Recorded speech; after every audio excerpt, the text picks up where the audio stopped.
조선 중기 전라도 깊은 산골 마을에 선비 정혜가 살고 있었습니다. 그는 32살의 학식 높은 선비였지만 3년 전 아버지가 갑자기 세상을 떠난 후 과거 시험을 포기하고 홀어머니를 모시며 살고 있었습니다. 아버지 정참판은 전 호조 참판을 지낸 고위 관료였습니다. 청렴하고 강직한 분이었고 마을 사람들의 존경을 받았습니다. 하지만 3년 전 여름 갑자기 원인 모를 병에 걸려 단 사흘 만에 세상을 떠났습니다. 너무 갑작스러워서 제대로 된 유언도 남기지 못했습니다. 장례는 조용히 치러졌고 아버지는 뒷산 소나무 숲 언덕에 묻혔습니다.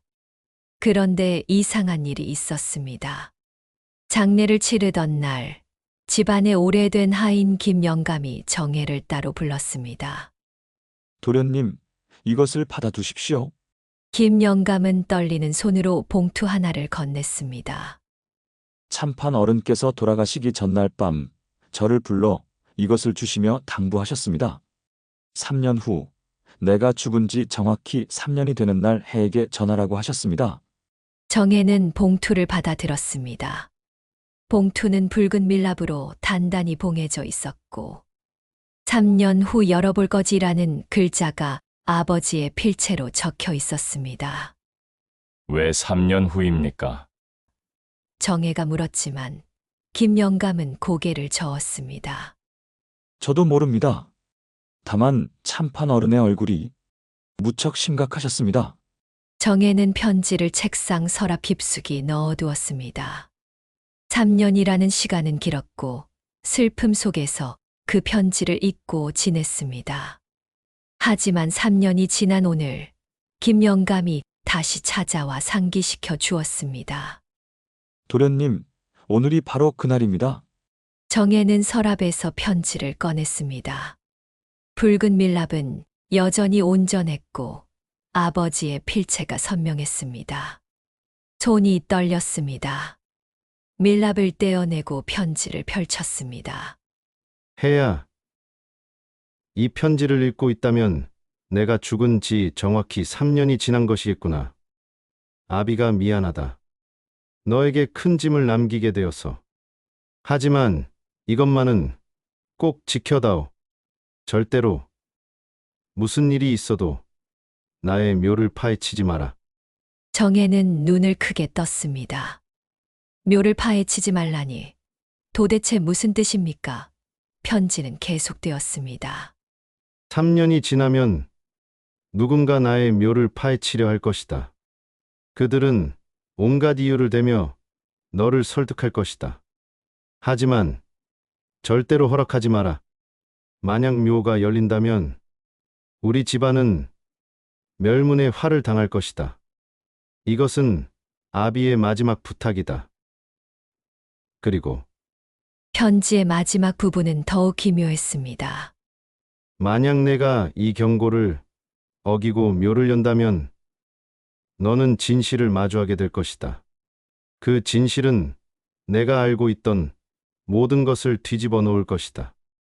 나는 내가 생각하는 그런 사람이 아니었다. 하지만 그것을 알게 되면 너는 평생 후회할 것이다. 그러니 부디 묘를 지켜다오. 너의 아비로부터. 정혜는 편지를 들고 한참을 멍하니 앉아 있었습니다. 머릿속이 복잡했습니다. 왜 아버지는 묘를 파헤치지 말라고 했을까? 무엇을 숨기고 있는 것일까? 그리고 누가 묘를 파헤치려 한다는 것일까? 그날 밤 정혜는 잠을 이루지 못했습니다. 아버지의 편지가 계속 머릿속을 맴돌았습니다. 나는 내가 생각하는 그런 사람이 아니었다는 말이 특히 신경 쓰였습니다. 청렴하고 강직했던 아버지가 무엇을 숨기고 있었단 말입니까? 다음 날 아침 놀라운 일이 벌어졌습니다. 한양에서 의금부 나졸들이 찾아온 것입니다. 그들을 이끄는 것은 의금부 도사 한익이었습니다. 한익은 냉정한 눈빛을 가진 40대 관료였습니다. 정의 선비, 그대 부친 정찬판에 대해 물어볼 것이 있어. 한익의 목소리는 차갑고 위압적이었습니다. 정혜는 당황했습니다. 제 아버지는 3년 전에 돌아가셨습니다. 무슨 일로? 한익이 문서 하나를 꺼내 보였습니다. 3년 전 호주에서 은자 3,000냥이 사라졌어. 조사 결과 내 부친이 마지막으로 그 돈을 관리했다는 것이 밝혀졌어. 하지만 내 부친이 갑자기 죽는 바람에 조사가 중단되었어. 정혜는 믿을 수 없었습니다. 아버지께서 돈을 횡령했다는 말씀입니까? 그럴 리 없습니다. 한익은 비웃었습니다. 그럴 리 없다고? 증거가 있어. 그리고 우리는 그 돈이 어디로 갔는지 알고 있어. 내 부친의 묘 안에 숨겨져 있을 것이요. 정혜는 가슴이 철렁 내려앉았습니다. 아버지의 편지가 떠올랐습니다. 3년이 지나면 누군가 나의 묘를 파헤치려 할 것이다. 예언이 맞아떨어진 것입니다.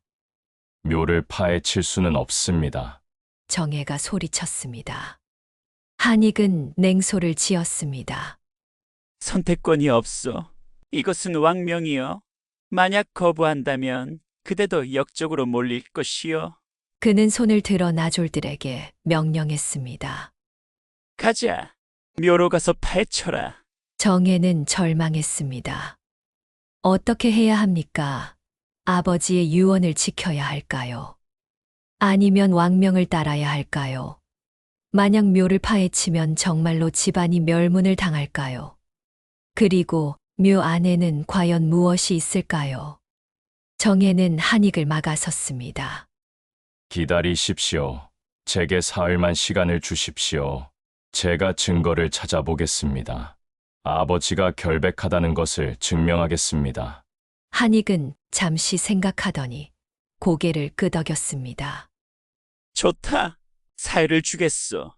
하지만 사흘 후에도 증거가 없으면 묘를 파헤칠 것이요.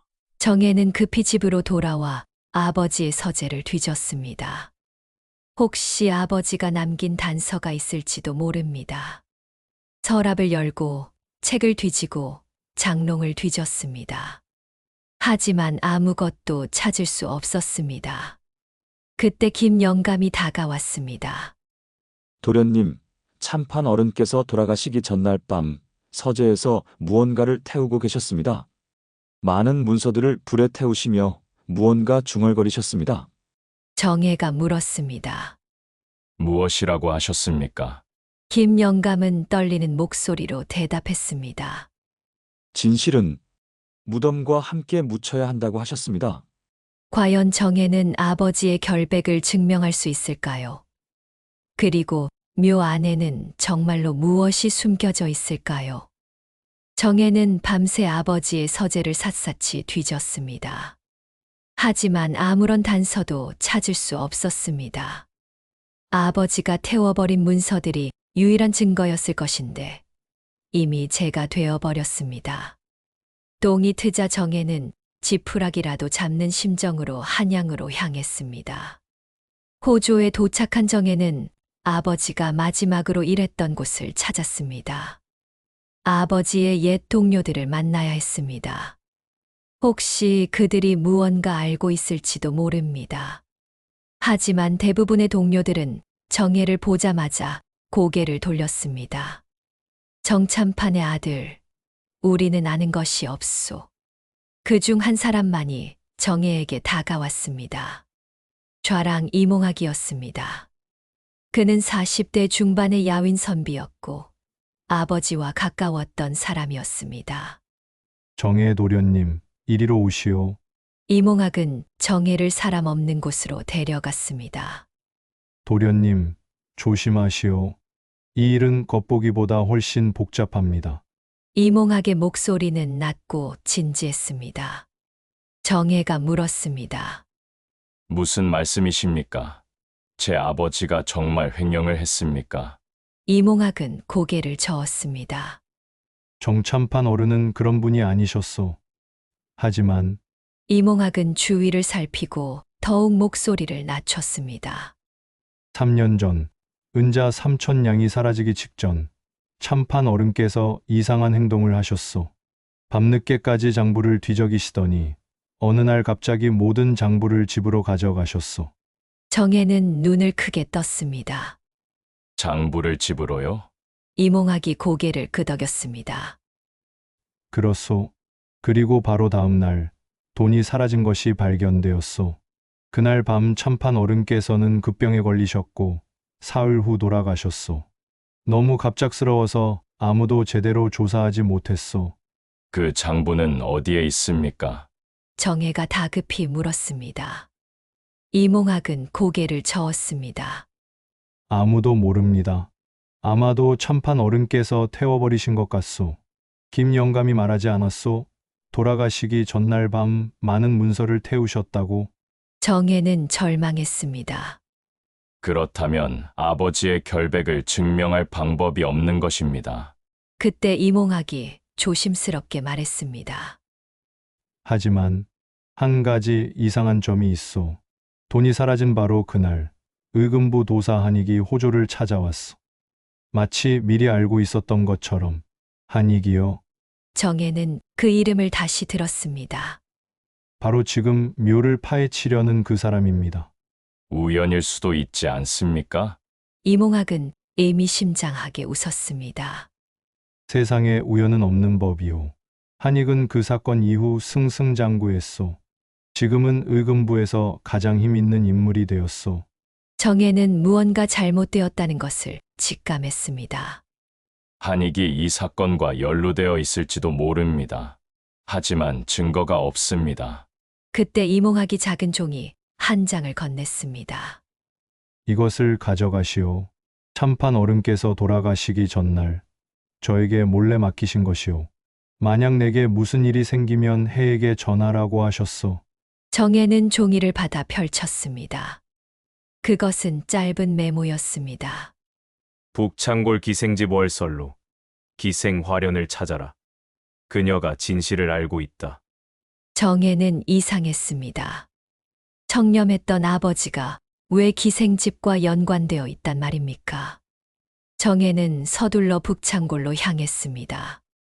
월설루는 한양에서 제법 유명한 기생집이었습니다. 낮 시간이라 손님이 없었고 정혜는 주인 마담을 만날 수 있었습니다. 화련을 찾습니다. 마담은 정혜를 위아래로 훑어보았습니다. 화련, 그 아이는 2년 전에 집을 나갔소. 어디로 갔습니까? 정혜가 다급히 물었습니다.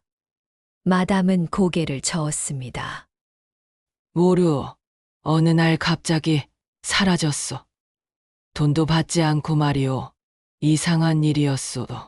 그녀는 잠시 생각하더니 덧붙였습니다. 하지만 그 전날 의금부 관리 한 명이 화련을 찾아왔었소. 무슨 이야기를 나누더니 화련의 얼굴이 하얗게 질리더군요. 그 관리가 누구였습니까? 마담은 어깨를 으쓱했습니다. 얼굴은 못 봤소. 하지만 의금부 도사의 패를 차고 있더군요. 정혜는 가슴이 철렁했습니다. 한이길 가능성이 높았습니다. 정혜는 월설루를 나와 막막함에 빠졌습니다. 유일한 증인마저 사라졌습니다. 그때 뒤에서 누군가 정혜를 불렀습니다. 저기요, 선비님. 돌아보니 10대 후반의 어린 기생이 서 있었습니다. 제가 화련 언니를 알아요. 정혜는 재빨리 그녀를 한적한 곳으로 데려갔습니다. 화련이 어디 있는지 아시오? 어린 기생은 고개를 끄덕였습니다.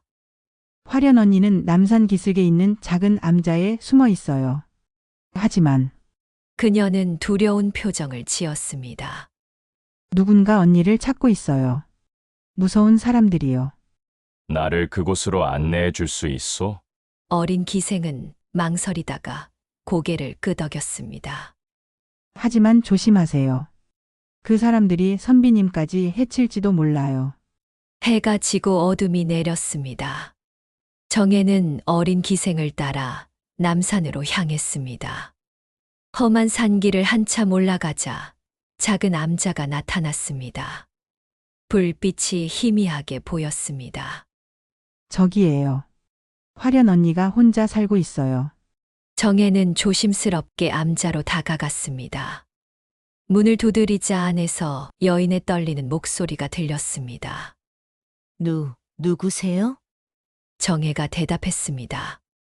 저는 정참판의 아들 정혜입니다.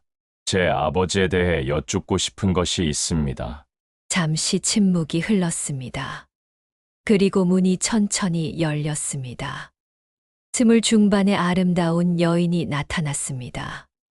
하지만 그녀의 얼굴은 창백했고 눈에는 두려움이 가득했습니다.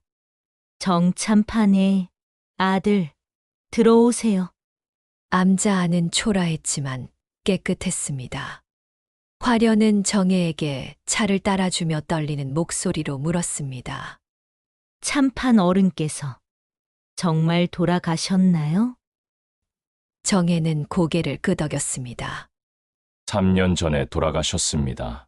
하지만 지금 아버지가 횡령 혐의를 받고 있습니다. 당신이 진실을 알고 있다고 들었습니다. 화련은 눈물을 흘렸습니다. 참판 어른은 결백하십니다. 오히려 참판 어른은 진실을 밝히려다 돌아가신 겁니다.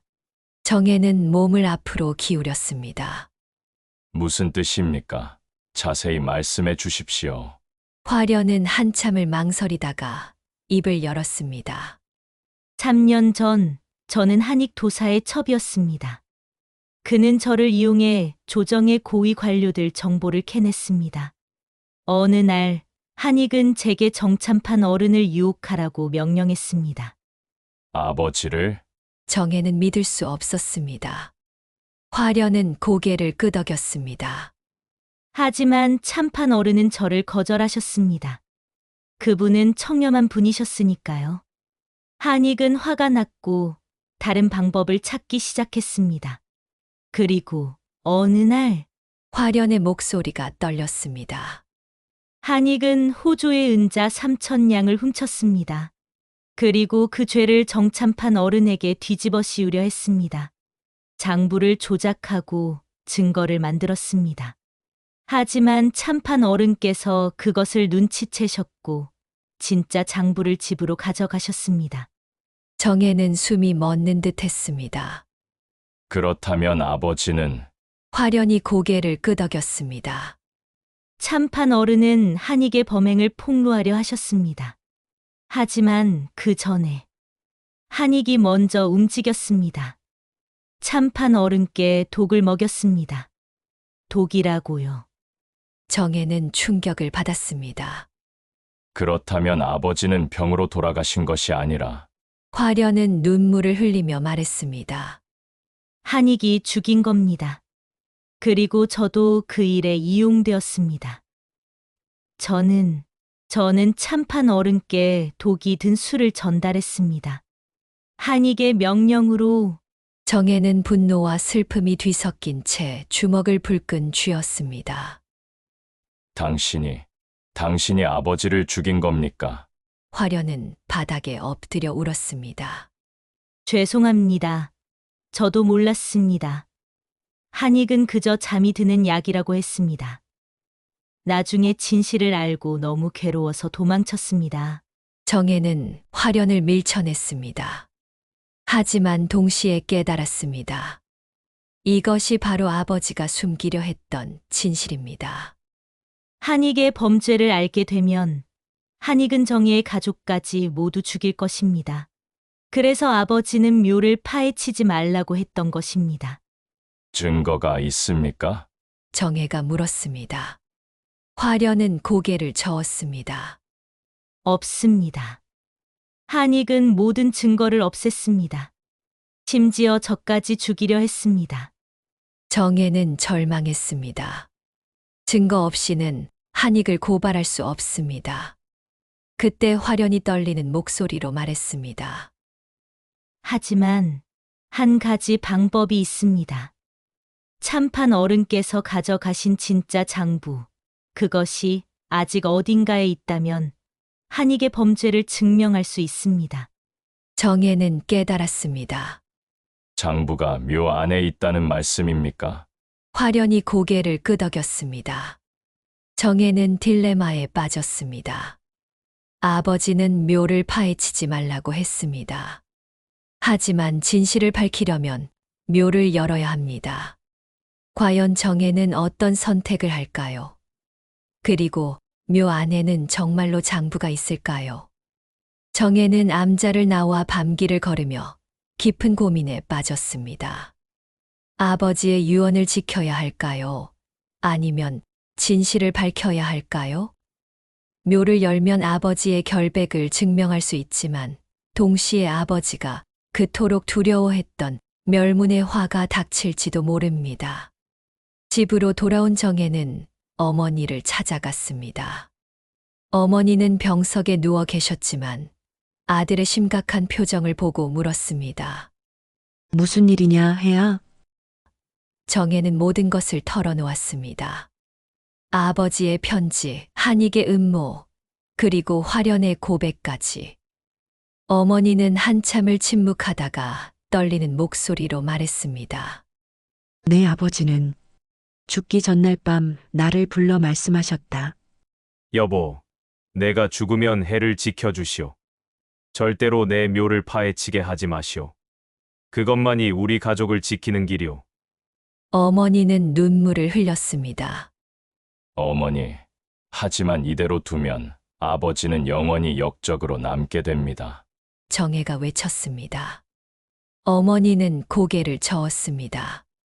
내 아버지는 명예보다 가족을 선택하셨다. 우리가 살아남는 것이 아버지의 마지막 소원이었다. 정혜는 방으로 돌아와 밤새 고민했습니다. 똥이 트자 그는 결심했습니다. 아버지, 죄송합니다. 하지만 저는 진실을 밝혀야 합니다. 아버지를 역적으로 남겨둘 수 없습니다. 정혜는 한익을 찾아가 말했습니다. 묘를 파헤치십시오. 증거를 찾아보겠습니다. 한익은 만족스러운 미소를 지었습니다. 현명한 선택이요. 오늘 5시, 낮 12시에 묘로 가겠어. 정혜는 고개를 끄덕였지만 마음속으로는 계획을 세웠습니다. 묘를 열기 전에 한익의 범죄 증거를 먼저 확보해야 한다. 5시가 되자 한익과 나졸들, 그리고 마을 사람들이 비싼 묘지로 모였습니다. 정혜는 아버지의 묘 앞에 섰습니다. 비석에는 전 호조 참판 전공지 묘라고 새겨져 있었습니다. 정혜는 깊은 한숨을 쉬었습니다. 파헤쳐라. 한익이 명령했습니다. 나졸들이 삽을 들고 흙을 파기 시작했습니다. 정혜는 가슴이 찢어지는 듯 했습니다. 아버지, 용서하십시오. 한 삽, 두 삽, 흙이 파헤쳐졌습니다. 그때였습니다. 갑자기 하늘에서 천둥이 쳤습니다. 먹구름이 몰려오고 거센 바람이 불어왔습니다. 사람들은 불길한 예감에 휩싸였습니다. 하늘이 노하시는구나. 마을 노인이 외쳤습니다. 하지만 한익은 비웃었습니다. 허튼 소리 말고 계속 팔아. 2시즌 4시간이 지나자 마침내 관이 드러났습니다. 검은 오칠을 한 관이었고 봉인이 온전했습니다. 한익이 명령했습니다. 관을 열어라. 나졸들이 관 뚜껑을 들어 올렸습니다. 그 순간 모두가 경악했습니다. 관 안에는 시신이 없었습니다. 아버지의 시신 대신 관 안에는 두꺼운 책 한 권과 편지 한 통이 놓여 있었습니다. 정혜는 믿을 수 없었습니다. 이게 어찌 된 일입니까? 한익도 당황했습니다. 시신이 없다. 도대체. 정혜는 재빨리 관 안에 편지를 집어들었습니다. 아버지의 필체였습니다. 손이 떨렸습니다. 편지를 펼쳐 읽기 시작했습니다. 혜야, 이 편지를 읽고 있다면 내가 결국 묘를 열었구나. 아비를 원망하지 마라. 이것은 모두 계획된 것이었다. 나는 죽지 않았다. 정혜는 눈이 휘둥그레졌습니다. 죽지 않았다고? 편지는 계속되었습니다. 3년 전 나는 한익의 음모를 알게 되었다. 그가 나를 죽이려 한다는 것도 알았다. 그래서 나는 먼저 움직였다. 화련에게서 독이 든 술을 받았을 때 나는 마시는 척하고 버렸다. 그리고 가짜 죽음을 연출했다. 어이 박진사는 나의 오랜 친구였다. 그가 나를 도와주었다. 장례식 전날 밤 우리는 관 안에 내 시신 대신 이 책과 편지를 넣었다. 내 진짜 시신은 다른 곳에 있다. 정혜는 혼란스러웠습니다. 아버지가 살아계시다니. 그렇다면 지금 어디에 계신 것입니까? 편지는 더욱 충격적인 내용으로 이어졌습니다. 나는 지금 승려가 되어 지리산 깊은 곳에 암자에 숨어 있다. 한익의 손길이 닿지 않는 곳이다. 3년이라는 시간은 한익의 경계심을 풀기 위한 것이었다. 그리고 너에게 진실을 찾을 기회를 주기 위한 것이었다. 관 안의 책은 진짜 장부다. 한익이 어떻게 호조의 돈을 훔쳤는지, 어떻게 증거를 조작했는지 모두 기록되어 있다. 이것으로 한익을 무너뜨려라. 하지만 조심해라. 한익은 위험한 자다. 그가 이 장부를 빼앗으려 할 것이다. 정혜는 책을 집어들었습니다. 두꺼운 장부였고 아버지의 필체로 빼곡히 기록되어 있었습니다.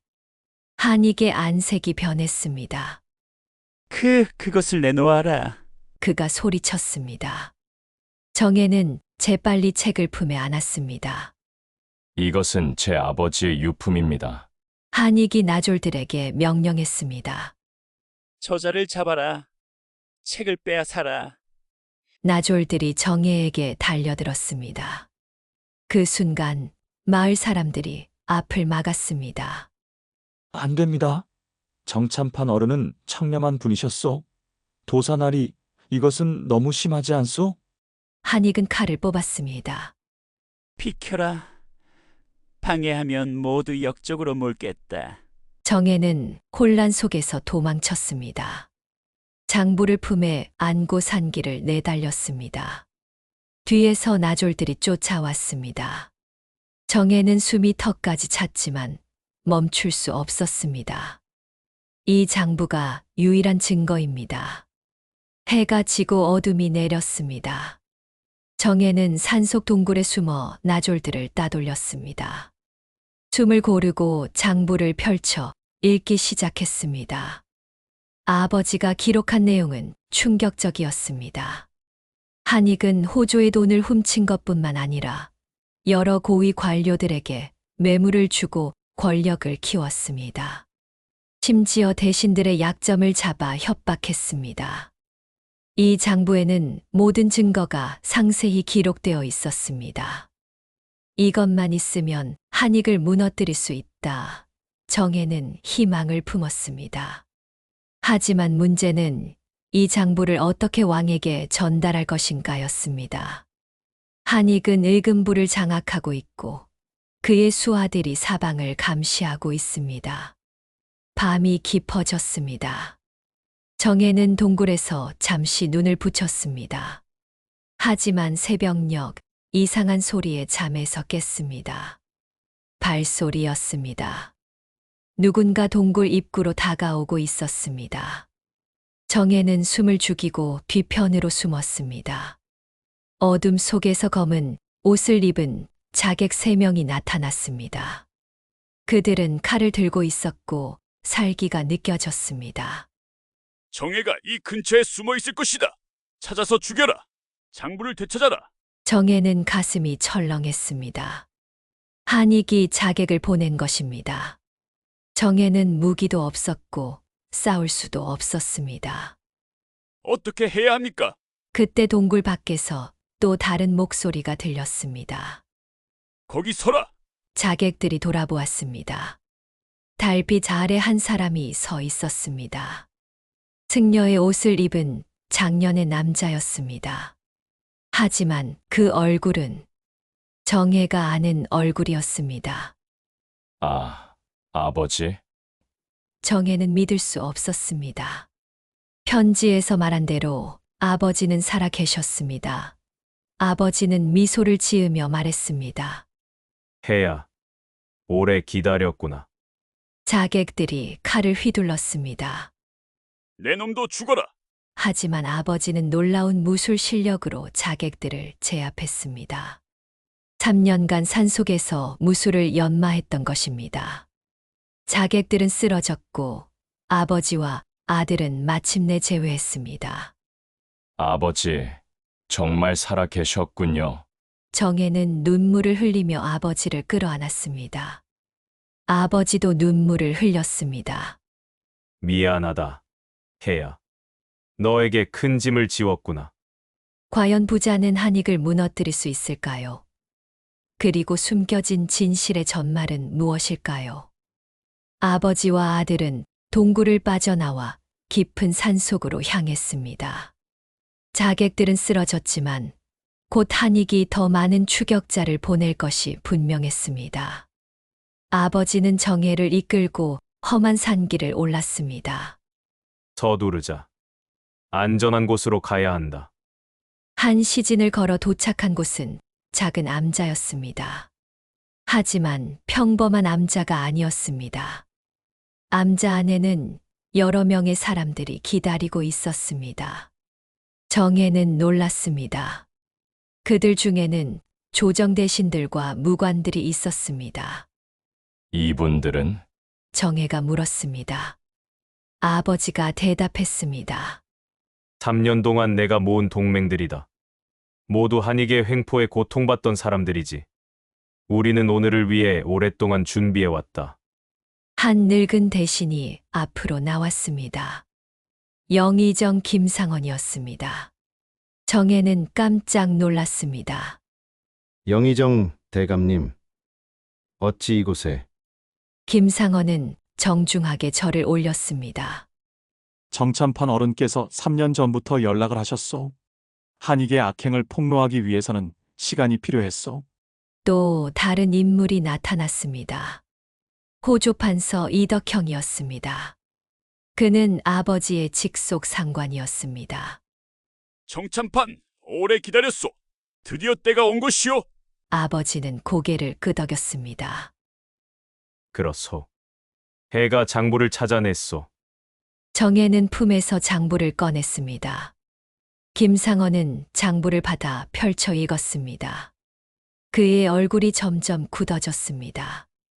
이것은 엄청난 증거요. 한익뿐만 아니라 그와 결탁한 대신들의 명단까지 있어. 이것이면 충분히 그들을 처벌할 수 있어. 하지만 이덕형이 걱정스러운 표정을 지었습니다.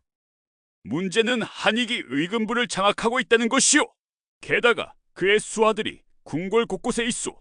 어떻게 이 장부를 왕께 전달할 것이오? 그때 아버지가 입을 열었습니다.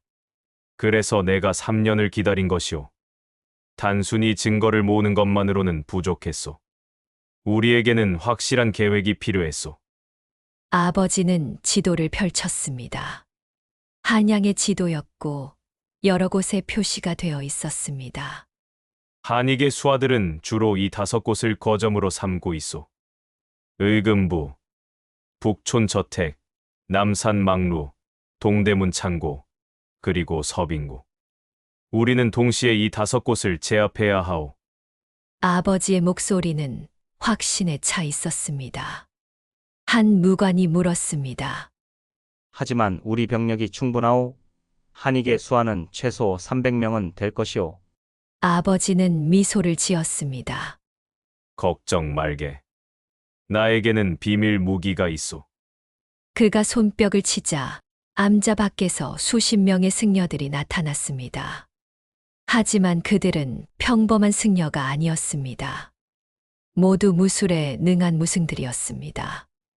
이들은 지리산 청학사의 무승들이오. 3년 동안 나와 함께 훈련했소. 정혜는 감탄했습니다. 아버지는 3년 동안 단순히 숨어 지낸 것이 아니라 철저히 계획을 세우고 동맹을 모으고 군사를 훈련시켰던 것입니다. 아버지, 정말 대단하십니다. 하지만 아버지의 표정은 여전히 심각했습니다. 아직 방심할 수 없다. 가장 어려운 부분이 남았소. 왕께 직접 상소를 올려야 하오. 하지만 한익이 궁궐을 감시하고 있소. 어떻게 왕을 만날 것인가? 김상헌이 나섰습니다. 제게 방법이 있어. 내일은 대조회가 열리는 날이요.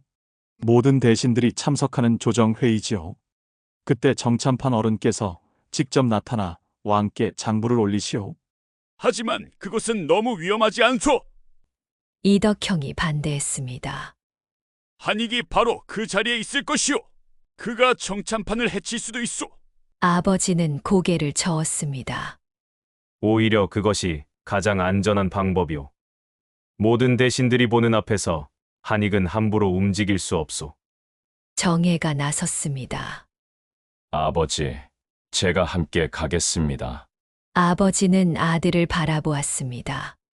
정혜의 눈빛에는 결연함이 담겨 있었습니다. 아버지 혼자서는 위험합니다. 제가 호위하겠습니다. 아버지는 한참을 아들을 바라보다가 고개를 끄덕였습니다. 알겠다. 하지만 조심해야 한다. 한익은 예측할 수 없는 자다. 그날 밤 모두는 마지막 작전 회의를 했습니다. 다음 날 대조회에서 모든 것이 결정될 것입니다. 새벽이 밝았습니다. 아버지는 승려복을 벗고 3년 전 입었던 관복을 다시 입었습니다. 거울을 보며 수염을 다듬었습니다. 정혜는 아버지의 뒷모습을 바라보며 가슴이 뭉클했습니다. 3년 만에 다시 참판의 모습으로 돌아온 아버지였습니다. 혜야, 오늘 이후 우리 가족은 두 가지 운명 중 하나를 맞이하게 될 것이다. 아버지가 말했습니다. 성공하면 명예를 되찾고 실패하면 진짜로 멸문당할 것이다. 정혜는 아버지의 손을 꼭 잡았습니다. 성공할 것입니다, 아버지. 한양으로 가는 길, 일행은 조심스럽게 움직였습니다. 한익의 첩자들이 곳곳에 있었기 때문입니다. 하지만 무승들의 호위 덕분에 무사히 도착할 수 있었습니다. 궁궐 앞에 도착했을 때 이미 해시 오전 9시가 되어 있었습니다. 대조회가 시작되었습니다. 왕이 어좌에 앉았고 양쪽으로 대신들이 도열했습니다. 한익도 그 자리에 있었습니다. 그는 의금부 도사로서 왕의 오른편에 서 있었고 그의 얼굴에는 자신만만한 표정이 가득했습니다. 영의정 김상헌이 한 걸음 앞으로 나왔습니다. 전하, 오늘 특별히 아랠 것이 있어옵니다. 왕이 물었습니다. 무엇이냐? 김상헌은 깊이 절을 올렸습니다. 3년 전 역적으로 의심받으며 세상을 떠난 정참판 어른께서 사실은 살아계셨습니다. 조정이 술렁거렸습니다. 한익의 얼굴이 하얗게 질렸습니다. 무슨 소리요? 그때 궁궐문이 열렸습니다. 아버지가 당당하게 걸어 들어왔습니다. 정혜는 그 뒤를 따랐습니다. 진 정명훈, 전하를 뵙습니다. 아버지는 왕 앞에 무릎을 꿇었습니다. 왕은 놀라 일어섰습니다. 정참판, 정말 그대였느냐? 그대가 살아있었다니. 아버지는 깊이 절을 올렸습니다. 전하, 신은 3년 전 역적의 음모에 휘말렸습니다. 하지만 신은 결백하옵니다. 오늘 그 증거를 가지고 왔습니다. 아버지는 장부를 꺼내 왕께 올렸습니다. 이것은 진실의 기록이옵니다. 한익이 소리쳤습니다. 전하, 저자는 사기꾼입니다. 죽은 척하며 도망친 역적입니다. 하지만 왕은 손을 들어 한익을 제지했습니다. 잠잠하라. 짐이 직접 확인하겠다. 왕은 장부를 펼쳐 읽기 시작했습니다. 1장, 2장, 3장. 왕의 얼굴이 점점 굳어졌습니다. 그리고 마침내 왕이 장부를 내려놓고 한익을 노려보았습니다. 한익, 이것이 사실이냐? 한익은 땀을 흘리며 부인했습니다. 아닙니다. 전하, 모두 조작된 것입니다. 하지만 왕은 냉정하게 말했습니다. 여기 기록된 거래 날짜와 금액이 호조의 장부와 정확히 일치한다. 그리고 내가 뇌물을 준 대신들의 명단도 있다. 어찌 이것이 조작이라 하느냐? 한익은 더 이상 변명할 수 없었습니다. 그는 갑자기 칼을 뽑았습니다. 이런, 여기서 죽으나 저기서 죽으나 마찬가지다. 그는 왕을 향해 칼을 휘둘렀습니다. 하지만 정혜가 재빨리 왕 앞을 막아섰습니다. 동시에 무승들이 조정 안으로 뛰어들어왔습니다. 한익은 포위당했습니다. 그는 필사적으로 저항했지만 결국 제압당했습니다. 왕은 엄숙하게 선언했습니다. 한익을 역적으로 규정하고 즉시 투옥하라. 그리고 정참판 정명훈의 명예를 회복하고 모든 누명을 벗긴다. 조정의 대신들이 일제히 절을 올렸습니다. 성은이 망극하옵니다. 하지만 이것으로 끝이 아니었습니다. 한익은 잡혔지만 그와 결탁한 대신들이 아직 남아 있었습니다. 그리고 무엇보다 한익이 왜 호조의 돈을 훔쳤는지 그 진짜 이유가 아직 밝혀지지 않았습니다. 과연 한익의 배후에는 누가 있을까요? 그리고 이 사건의 진정한 흑막은 누구일까요? 한익은 일금부 감옥에 갇혔습니다. 하지만 정혜는 무언가 찝찝했습니다.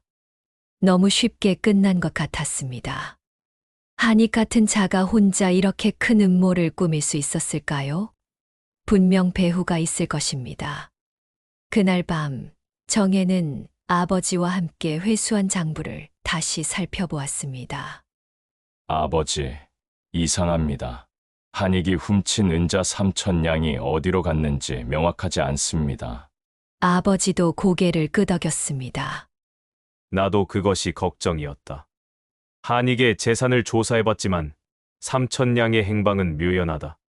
정혜는 장부의 마지막 페이지를 펼쳤습니다.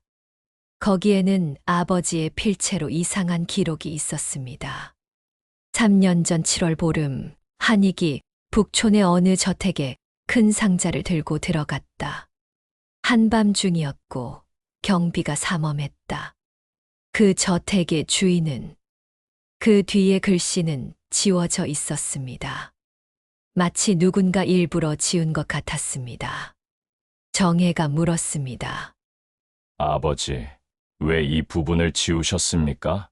아버지는 심각한 표정을 지었습니다. 해야.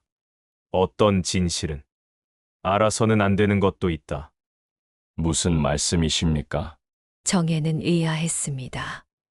아버지는 한참을 망설이다가 입을 열었습니다. 그 저택의 주인은 영창군이었다. 정혜는 숨이 멎는 듯 했습니다. 영창군은 왕의 5째 아들이었습니다. 현재 왕위 계승 서열 3이었습니다. 왕자님이 한익과 결탁했다는 말씀입니까? 아버지는 고개를 끄덕였습니다. 그것뿐만이 아니다. 내가 3년 동안 조사한 결과 영창군은 오래전부터 왕위를 노리고 있었다. 한익은 그의 자금책이었고 훔친 돈은 모두 영창군의 반란 자금으로 쓰였다. 정혜는 온몸에 소름이 돋았습니다. 그렇다면 이것은 단순한 횡령 사건이 아니라 영모였던 것입니까? 아버지는 창밖을 바라보며 말했습니다. 그렇다. 그래서 내가 3년을 기다린 것이다. 왕자를 고발하는 것은 목숨을 거는 일이다. 확실한 증거와 동맹이 필요했다. 하지만 아버지, 이제 증거가 있지 않습니까? 왜 영창군을 고발하지 않으시는 겁니까? 아버지는 고개를 저었습니다. 증거가 부족하다. 한익이 영창군의 저택에 들어간 것을 본 것은 나뿐이다. 그리고 그 상자 안에 무엇이 있었는지도 모른다. 추측만으로는 왕자를 고발할 수 없다. 그때 밖에서 급한 발소리가 들렸습니다. 김영감이 헐레벌떡 뛰어왔습니다. 참판 어른, 큰일 났습니다. 아버지가 물었습니다. 무슨 일이오? 김영감은 숨을 헐떡이며 말했습니다. 한익이 감옥에서 죽었습니다. 뭐라고? 정혜와 아버지는 동시에 소리쳤습니다. 그들은 급히 의금부로 달려갔습니다. 감옥 안, 한익은 감방 바닥에 쓰러져 있었습니다. 입에서 검은 피가 흘러나와 있었습니다. 어이가 진맥을 해보고 고개를 저었습니다. 독살입니다. 아주 강한 독입니다. 정혜는 한익의 주변을 살폈습니다. 바닥에는 부서진 그릇 조각이 있었습니다. 저녁 식사에 독이 섞여 있었던 것 같습니다. 의금부 관리가 말했습니다. 하지만 이상합니다. 음식을 검사했는데 아무 이상이 없었습니다. 아버지는 그릇 조각을 집어들었습니다. 그릇 안쪽에 희미한 자국이 보였습니다. 이것은 독이 아니다. 그릇 자체에 독이 발라져 있었다. 뜨거운 국물과 만나면 독이 녹아들도록 만든 것이다. 정혜는 감탄했습니다. 매우 정교한 방법입니다. 누가 이런 짓을... 그때 영의정 김상원이 다가왔습니다. 정참판, 이것은 입막음입니다. 한익이 배후를 밝히기 전에 죽인 것입니다. 아버지는 고개를 끄덕였습니다. 그렇소. 한익을 죽인 차가 바로 진짜 흑막일 것이오. 의금부 관리들을 신문했지만 아무도 그릇을 바꿔치기 한 사람을 보지 못했습니다. 마치 유령처럼 나타나 한익을 죽이고 사라진 것입니다. 정혜는 불안했습니다. 이렇게 정교하게 암살을 실행할 수 있는 자라면 분명 강력한 권력자일 것입니다. 며칠 후 왕이 조정회의를 열었습니다. 한익의 죽음에 대해 조사하라. 배후를 반드시 밝혀내라. 하지만 조사는 난항을 겪었습니다. 모든 증거가 감쪽같이 사라졌고 증인도 없었습니다. 그날 밤 정혜는 혼자 북촌으로 향했습니다. 영창군의 저택을 직접 확인해야겠다고 생각한 것입니다. 아버지는 반대했지만 정혜는 고집을 부렸습니다. 아버지, 이대로는 진실을 밝힐 수 없습니다. 제가 직접 증거를 찾아오겠습니다. 영창군의 저택은 거대했습니다. 높은 담장과 경비들이 곳곳에 배치되어 있었습니다. 정혜는 담을 넘어 저택 안으로 잠입했습니다. 달빛 아래 조심스럽게 움직였습니다. 서재를 발견한 정혜는 안으로 들어갔습니다. 책상 위에는 여러 문서들이 놓여 있었습니다. 정혜는 재빨리 문서들을 뒤졌습니다. 그때 한 편지가 눈에 띄었습니다. 편지를 펼쳐 읽자 정혜의 얼굴이 하얗게 질렸습니다. 한익, 계획대로 진행하라. 정참판을 제거하고 호조의 돈을 가져오라. 성공하면 내게 정삼품 벼슬을 주겠다. 창은 영창군의 이름이었습니다. 이것은 결정적인 증거였습니다. 정혜는 편지를 품에 넣으려 했습니다. 그 순간 뒤에서 목소리가 들렸습니다. 누구냐? 돌아보니 영창군이 서 있었습니다. 그의 뒤에는 무장한 호위무사들이 있었습니다. 정혜, 내가 여기 왜 왔느냐? 영창군의 목소리는 차가웠습니다. 정혜는 편지를 꼭 쥐고 뒤로 물러섰습니다. 왕자님, 당신이었습니까? 한익의 배우가 당신이었습니까? 영창군은 냉소를 지었습니다. 그래, 나였다. 한익은 내 충실한 개였다. 하지만 쓸모 없어져서 버렸을 뿐이다. 그는 한 걸음 다가왔습니다. 내 아비도 버려야 할 존재였다. 내 계획을 눈치챘으니 말이다. 왕위를 찬탈하려는 영모였습니까? 정혜가 물었습니다. 영창군은 웃었습니다. 영모? 아니다. 나는 당연히 왕이 되어야 할 사람이다. 형님들은 모두 무능하다. 이 나라는 내가 다스려야 한다. 정혜는 분노했습니다. 그것이 죄 없는 사람을 죽이고 나라의 재산을 훔칠 이유가 됩니까? 영창군은 손을 들어 호위무사들에게 명령했습니다. 저자를 죽여라. 그리고 시신을 한강에 던져라. 아무도 찾지 못하게. 무사들이 칼을 뽑았습니다. 정혜는 무기도 없었고 도망칠 곳도 없었습니다. 죽음이 눈앞에 다가왔습니다. 정혜는 눈을 감았습니다. 아버지, 죄송합니다. 그 순간이었습니다. 갑자기 지붕에서 여러 명이 뛰어내렸습니다. 검은 옷을 입은 무사들이었고 그들은 영창군의 호위무사들과 싸우기 시작했습니다. 정혜는 놀라 눈을 떴습니다. 검은 옷의 무사들 사이로 한 사람이 나타났습니다. 왕의 친위 대장 이완이었습니다. 정혜 선비 무사하시오? 정혜는 믿을 수 없었습니다. 이완 대장, 어찌 여기에? 이완은 영창군을 가리키며 말했습니다. 왕명이오. 영창군을 역적으로 체포하라. 영창군의 얼굴이 하얗게 질렸습니다. 형님이 알고 있었단 말인가? 이완이 대답했습니다. 전하께서는 이미 오래전부터 왕자님을 의심하고 계셨소. 정참판 어른께서 은밀히 전하께 보고했고 전하께서는 증거를 모으고 계셨소. 오늘 정혜 선비가 여기 온 것도 전하의 계획이었소. 정혜는 깨달았습니다. 아버지가 왕과 비밀리에 협력하고 있었던 것입니다. 모든 것이 왕의 계획이었습니다. 영창군은 체포되었고 정혜가 찾은 편지는 결정적인 증거가 되었습니다. 과연 영창군은 어떤 처벌을 받을까요? 그리고 이 사건의 마지막 진실은 무엇일까요? 영창군은 궁궐의 비밀 감옥에 갇혔습니다. 왕자의 영모 사건이라 조용히 처리되었고 일반 백성들은 알지 못했습니다. 하지만 조정은 발칵 뒤집혔습니다. 왕자가 역적이라니 전대미문의 사건이었습니다.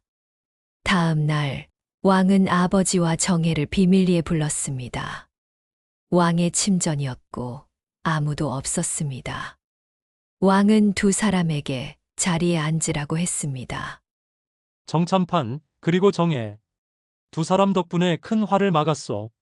아버지가 깊이 절을 올렸습니다. 성은이 망극하옵니다. 전하. 왕은 한숨을 쉬었습니다. 하지만 문제가 있어. 영창은 내 동생이요. 비록 역적이지만 아비로서 차마 죽일 수 없어. 정혜는 놀랐습니다. 영모를 꾸민 왕자를 살려두겠다는 말입니까? 왕은 창밖을 바라보며 말했습니다. 영창에게는 아직 밝혀지지 않은 공모자들이 있어. 조정대신 중 최소 10명은 영창과 결탁했어. 그들을 모두 밝혀내야 하오. 아버지가 조심스럽게 물었습니다. 전하께서는 영창군을 이용하시려는 것입니까? 왕은 고개를 끄덕였습니다. 그렇소. 영창에게 거래를 제안하려 하오. 공모자들의 명단을 밝히면 죽음 대신 유배를 보내겠다고. 정혜는 이해가 되지 않았습니다. 하지만 전하, 영모는 멸족의 죄 아닙니까? 어찌 유배로 끝낼 수 있습니까? 왕은 정혜를 바라보았습니다. 정혜, 너는 아직 어리구나. 정치는 흙과 백만 있는 것이 아니오. 때로는 회색도 필요하오. 왕은 일어나 두 사람 앞에 섰습니다. 정참판, 그대가 영창을 만나 설득해 주시오. 그가 그대를 신뢰할 것이오. 그대는 그의 계획을 막은 사람이지만 동시에 죽이려 하지 않았소. 아버지는 난처한 표정을 지었습니다. 전하, 신이 영창군을 만나면 그가 저를 죽이려 들지 않겠습니까? 왕은 고개를 저었습니다. 이미 그의 무기는 빼앗았소. 그리고 그는 똑똑한 자요. 이것이 유일한 살 길임을 알 것이요. 그날 밤 아버지는 영창군의 감옥으로 향했습니다. 정혜도 함께 갔습니다. 영창군은 차가운 감방 바닥에 앉아 있었습니다. 그의 화려했던 옷은 벗겨졌고 죄인의 옷을 입고 있었습니다. 정참판, 나를 비웃으러 왔느냐? 영창군의 목소리는 지쳐 있었습니다. 아버지는 고개를 저었습니다. 아닙니다. 왕자님. 저는 왕자님을 구하러 왔습니다. 영창군은 비웃었습니다. 구하다니, 나는 이미 끝났다. 아버지는 한 걸음 다가가 앉았습니다. 왕자님, 전하께서 제안을 하셨습니다. 공모자들의 명단을 밝히시면 죽음 대신 유배를 보내신답니다. 영창군은 눈을 크게 떴습니다. 형님이 정말 그리 말씀하셨느냐? 그렇습니다. 전하께서는 왕자님을 살리고 싶어 하십니다. 하지만 나라를 위해 공모자들을 밝혀야 합니다. 영창군은 한참을 침묵했습니다. 그리고 쓴웃음을 지었습니다. 형님은 역시 영리하시다. 나를 이용해 반대파를 제거하시려는 것이로군. 정예가 나섰습니다. 왕자님, 이것은 왕자님께도 기회입니다. 살아남으실 수 있습니다. 영창군은 정예를 바라보았습니다. 살아남는다. 하지만 역적으로 살아남는 것이 무슨 의미가 있겠느냐? 아버지가 말했습니다. 왕자님, 죽으면 모든 것이 끝입니다. 하지만 살아계시면 언젠가 기회가 올지도 모릅니다. 후일을 도모하십시오.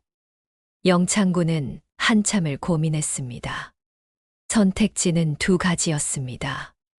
명단을 밝히고 살거나 침묵하고 죽거나. 긴 침묵 끝에 영창군이 입을 열었습니다. 좋다. 명단을 주겠다. 하지만 조건이 있다. 아버지가 물었습니다. 무슨 조건입니까? 영창군은 정예를 똑바로 바라보며 말했습니다. 정혜, 내가 내 아들을 돌봐주어라. 정예는 놀랐습니다. 왕자님께 아들이 계십니까? 영창군은 고개를 끄덕였습니다. 7살 된 아들이 있다. 첩의 아들이라 아무도 모른다. 그 아이만은 살려주어라. 아비의 죄를 아들에게 묻지 말아달라. 아버지가 물었습니다. 그 아이는 어디에 있습니까?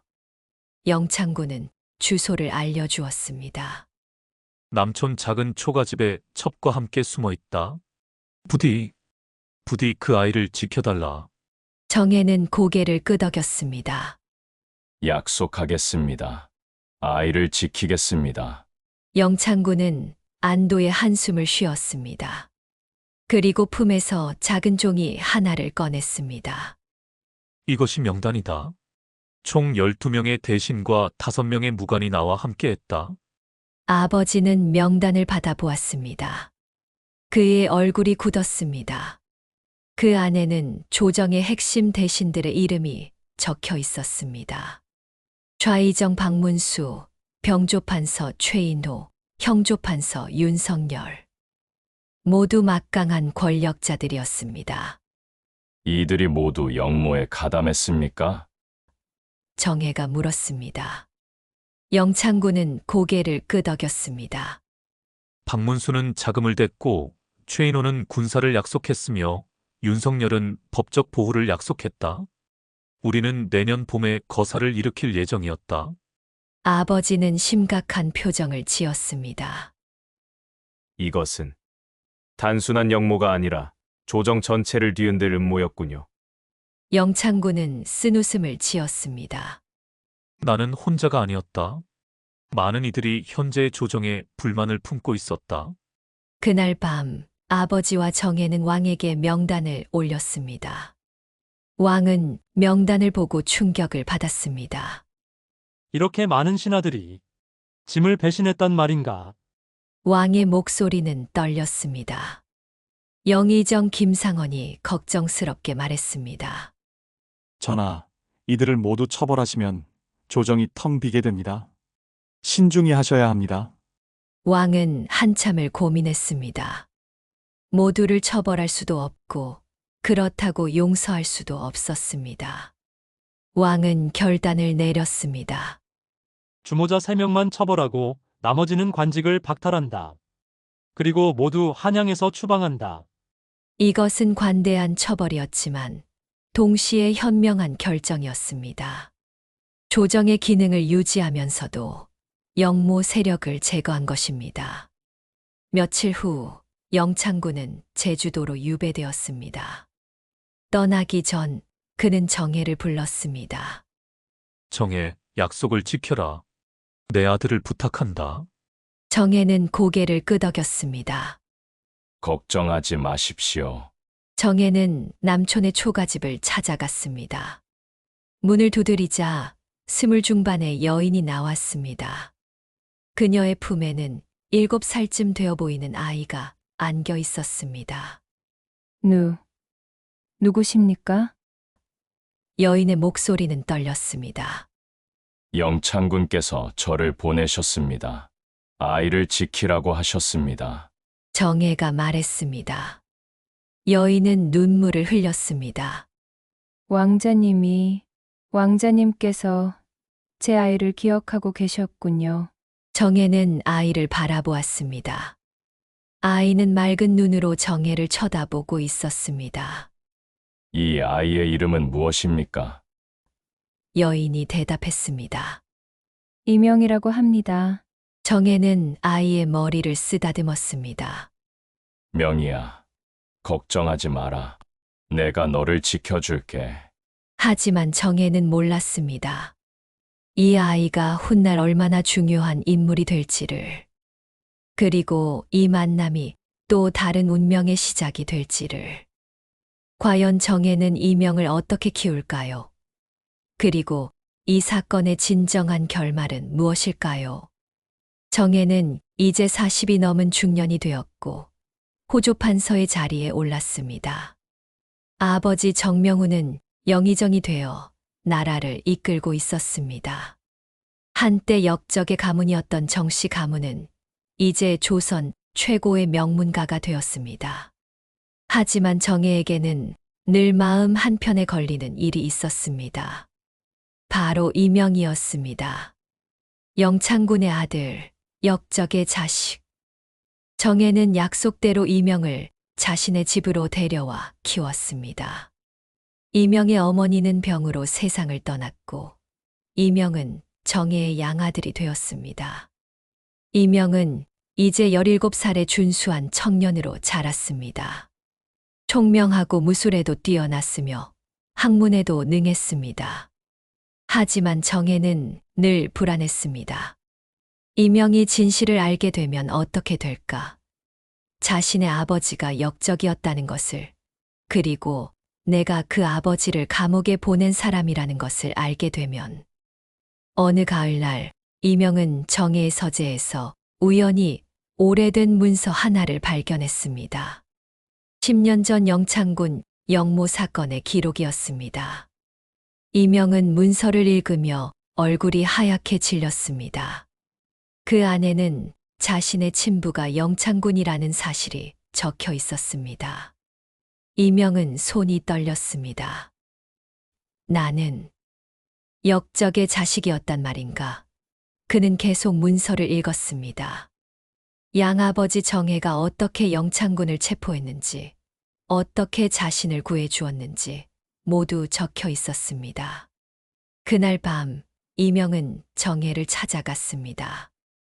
양아버님, 제게 숨기신 것이 있습니까? 정혜는 이명의 표정을 보고 직감했습니다. 진실을 알게 된 것입니다. 정혜는 깊은 한숨을 쉬었습니다. 앉아라. 명아, 이야기해 주마. 정혜는 모든 것을 솔직히 말했습니다. 영창군의 영모, 아버지와의 약속, 그리고 지난 10년간 이명을 키운 이유까지. 이명은 모든 이야기를 듣고 한참을 침묵했습니다. 그리고 물었습니다. 제 친부, 영창군은 지금 어디에 계십니까? 정혜가 대답했습니다. 제주도에 유배되어 계신다. 10년 동안 그곳에서 살고 계시지. 이명은 주먹을 불끈 쥐었습니다. 저는 그분을 만나고 싶습니다. 정혜는 난처한 표정을 지었습니다. 명아, 그것은 위험하다. 내가 영창군의 아들이라는 것이 밝혀지면 알고 있습니다. 이명의 목소리는 단호했습니다. 하지만 저는 제 친부를 한 번도 본 적이 없습니다. 단 한 번만이라도 뵙고 싶습니다. 정혜는 이명의 눈을 바라보았습니다. 그 눈에는 간절함이 가득했습니다. 정혜는 고개를 끄덕였습니다. 알겠다. 내가 주소남아. 한 달 후 정혜와 이명은 비밀리에 제주도로 향했습니다. 영창군은 제주도 산골 작은 초가집에서 살고 있었습니다. 10년의 세월이 그를 늙게 만들었습니다. 한때 야심차던 왕자는 이제 초라한 노인이 되어 있었습니다. 누구시오? 영창군이 문을 열었습니다. 그는 정혜를 보고 눈을 크게 떴습니다. 정혜, 내가 어찌 여기에? 그때 이명이 앞으로 나섰습니다. 영창군은 이명을 보고 숨이 멎는 듯 했습니다. 너는 명이냐? 영창군의 목소리는 떨렸습니다. 이명은 무릎을 꿇고 절을 올렸습니다. 아버님, 불효자 이명입니다. 영창군은 이명을 끌어안았습니다. 10년 만에 만난 아들이었습니다. 두 사람은 한참을 껴안고 울었습니다. 초가집 안에서 세 사람은 마주 앉았습니다. 영창군은 이명의 얼굴을 자세히 살펴보았습니다. 많이 컸구나. 이제 완전히 청년이 되었구나. 이명은 눈물을 흘렸습니다. 아버님, 죄송합니다. 지금까지 찾아뵙지 못해서. 영창군은 고개를 저었습니다. 아니다. 내가 무사히 자란 것만으로도 감사하다. 정혜, 내가 명희를 잘 키워주었구나.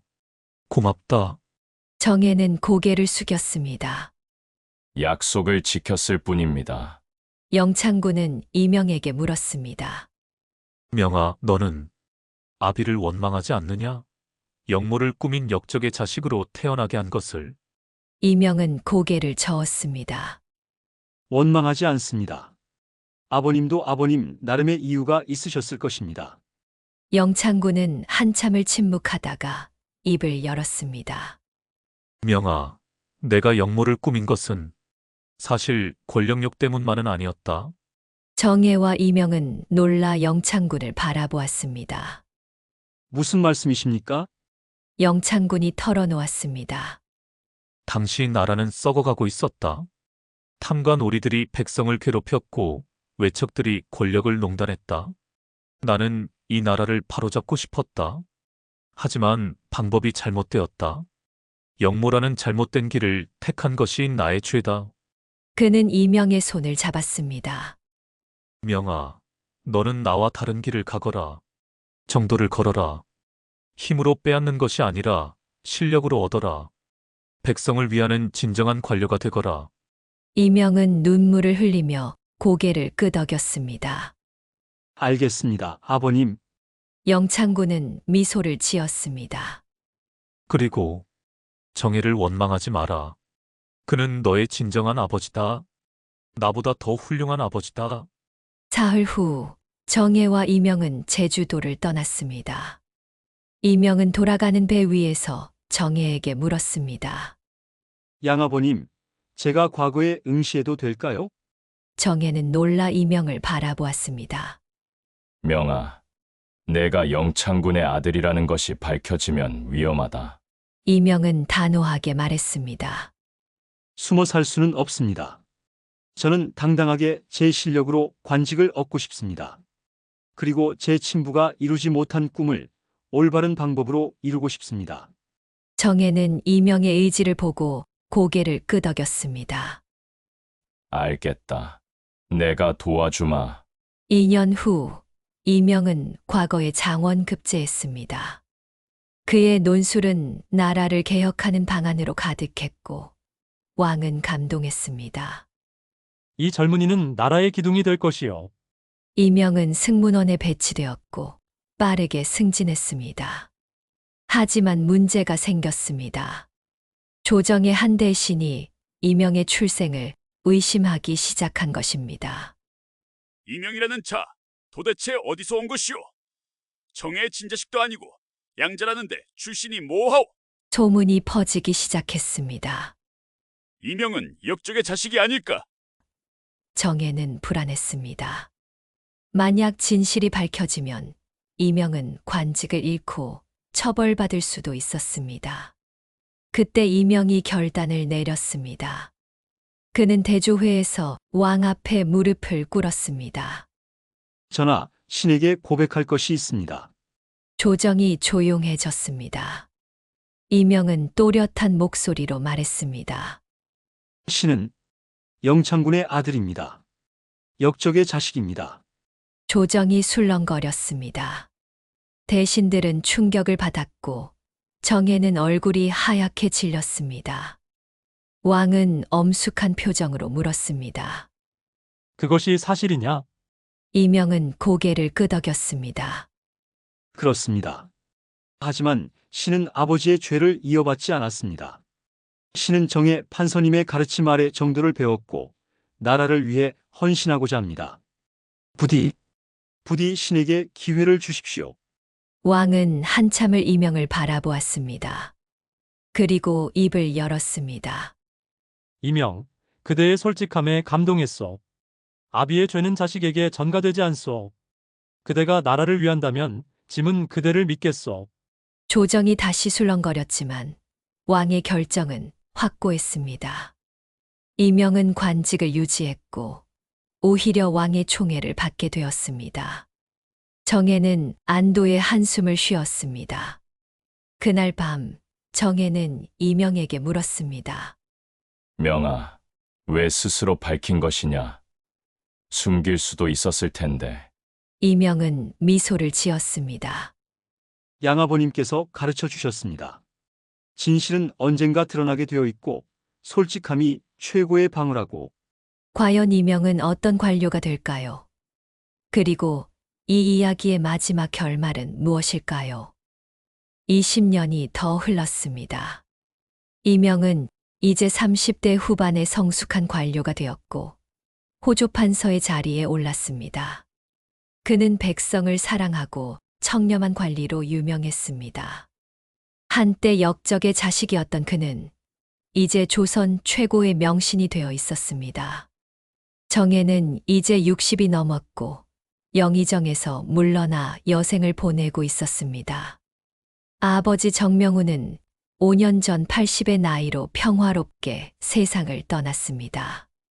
그는 죽기 전 정혜에게 말했습니다. 혜야, 명의를 잘 부탁한다. 그 아이는 우리 가문의 자랑이다. 어느 겨울날 제주도에서 급한 전갈이 왔습니다. 영창군이 위독하다는 소식이었습니다. 이명은 즉시 제주도로 달려갔습니다. 정혜도 함께 갔습니다. 영창군은 병상에 누워 있었습니다. 30년의 유배 생활이 그를 완전히 늙게 만들었습니다. 하지만 그의 눈빛은 여전히 맑았습니다. 명아, 왔느냐? 영창군의 목소리는 약했습니다. 아버님! 이명은 영창군의 손을 잡았습니다. 영창군은 미소를 지었습니다. 내가 훌륭하게 자랐다는 소문을 들었다. 백성들이 너를 칭송한다더구나. 아비는 정말 자랑스럽다. 영창군은 베개 밑에서 편지 한 통을 꺼냈습니다. 명아, 이것을 받아라. 내가 죽은 후에 읽어라. 이명은 떨리는 손으로 편지를 받았습니다. 영창군은 정혜도 불렀습니다. 정혜, 내게도 고맙다. 30년 전 너와의 약속. 내가 지켜주었다. 정혜는 눈물을 흘렸습니다. 왕자님, 편히 가십시오.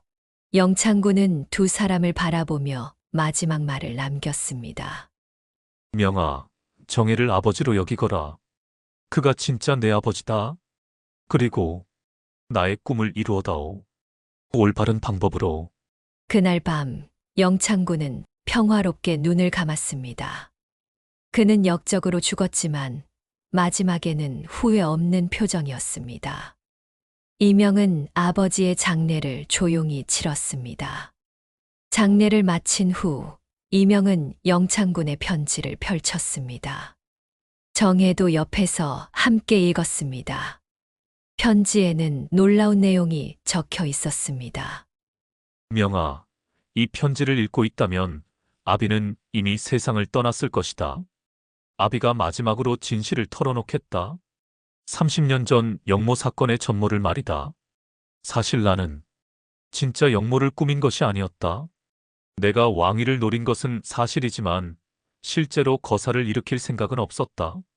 나는 조정의 부패를 막고 싶었을 뿐이다. 하지만 한익이 나를 이용했다. 그는 내 이름을 빌려 돈을 훔치고 권력을 키웠다. 그리고 나에게 영모의 죄를 뒤집어 씌우려 했다. 정명훈 참판이 그것을 알아차리고 막았던 것이다. 내가 정말로 영모를 인정한 이유는 너를 지키기 위해서였다. 만약 내가 끝까지 부인했다면 조정은 더 깊이 조사했을 것이고 결국 내 존재가 밝혀졌을 것이다. 나는 역적의 자식으로 너를 죽게 할 수 없었다. 그래서 나는 영모를 인정하고 유배를 받았다. 그것이 너를 살리는 유일한 방법이었다. 명아, 아비를 용서해다오. 그리고 기억해다오. 너는 역적의 자식이 아니라 사랑받은 아들이었다는 것을. 이명은 편지를 읽으며 눈물을 흘렸습니다.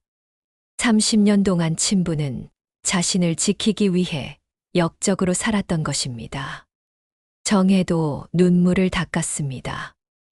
영창군은 진정한 아버지였구나. 편지의 마지막 부분에는 더욱 놀라운 내용이 있었습니다.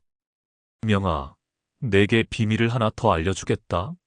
너의 어머니는 사실 왕족이었다. 선왕의 서녀였다. 즉, 너는 정통 왕족의 피를 이어받은 것이다. 하지만 이것을 절대 밝히지 마라. 내가 왕족이라는 것이 알려지면 위험하다. 다만 이것만 기억해라. 내 안에는 왕족의 피가 흐르고 있다. 하지만 그것으로 권력을 얻으려 하지 마라. 그저 백성을 위해 그 피를 쓰거라. 그것이 아비의 마지막 부탁이다. 이명은 충격을 받았습니다. 자신이 왕족의 피를 이어받았다니. 하지만 그는 곧 마음을 굳혔습니다. 아버지의 말씀대로 이것은 비밀로 하겠습니다. 나는 이명으로 살겠습니다. 왕족이 아니라 백성을 위한 관료로. 한양으로 돌아온 이명은 더욱 열심히 일했습니다. 그는 백성을 위한 여러 정책을 시행했습니다. 가난한 백성들을 위한 구휼책, 탐관오리를 처벌하는 법, 세금을 줄이는 개혁안. 모두 백성을 먼저 생각하는 정책이었습니다. 왕은 이명을 깊이 신뢰했고 마침내 그를 영의정으로 임명했습니다. 역적의 자식이 나라의 최고 자리에 오른 것입니다. 하지만 아무도 이명을 비난하지 않았습니다. 그의 능력과 청렴함이 모든 것을 증명했기 때문입니다. 이명이 영의정이 된 날, 정혜는 그를 불렀습니다. 명아, 축하한다. 내가 이 자리에 오를 줄 알았다. 이명은 정혜 앞에 무릎을 꿇었습니다. 양아버님, 모두 아버님 덕분입니다. 정혜는 이명을 일으켜 세웠습니다. 아니다. 이것은 내 실력이다. 그리고 정혜는 깊은 서랍에서 낡은 편지를 꺼냈습니다. 이것은 내 할아버지 정명훈 어른께서 남기신 편지다. 내가 영의정이 되면 주라고 하셨다. 이명은 편지를 받아 펼쳤습니다. 할아버지의 필체였습니다.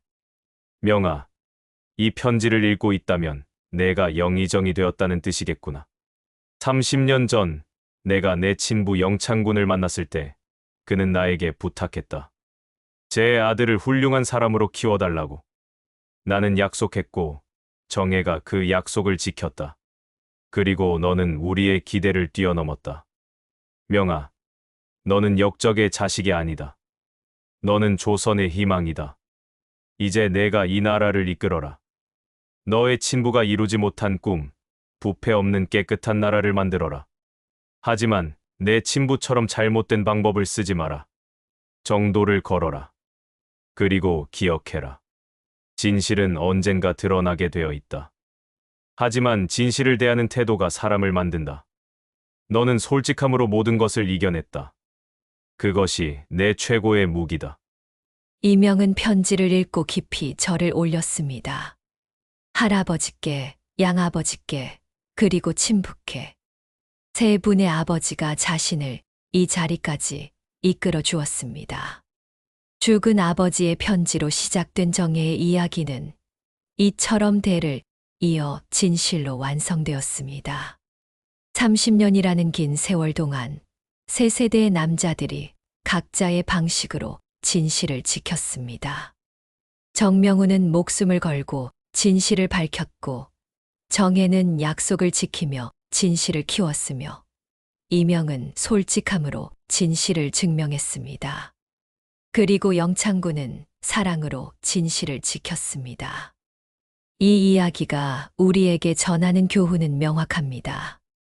진실은 숨길 수 없고 거짓은 언젠가 드러나며 솔직함이 최고의 방어라는 것입니다. 또한 부모의 죄는 자식에게 전가되지 않으며 사람은 스스로의 선택으로 운명을 만든다는 것입니다. 정혜는 아버지의 편지를 믿고 묘를 열었고, 그것이 모든 진실을 밝히는 시작이 되었습니다. 이명은 자신의 출신을 숨기지 않고 당당히 밝혔고, 그것이 오히려 그를 더 높은 곳으로 이끌었습니다. 죽은 자의 편지와 금지된 묘의 이야기는 그렇게 살아 숨쉬는 교훈이 되어 후세 사람들에게 전해지고 있습니다. 사람들은 이 이야기를 들으며 깨닫습니다. 진실은 무겁지만 거짓보다 가볍고, 솔직함은 두렵지만 침묵보다 용감하다. 그리고 이 이야기는 우리에게 묻습니다. 당신은 진실 앞에서 어떤 선택을 하시겠습니까?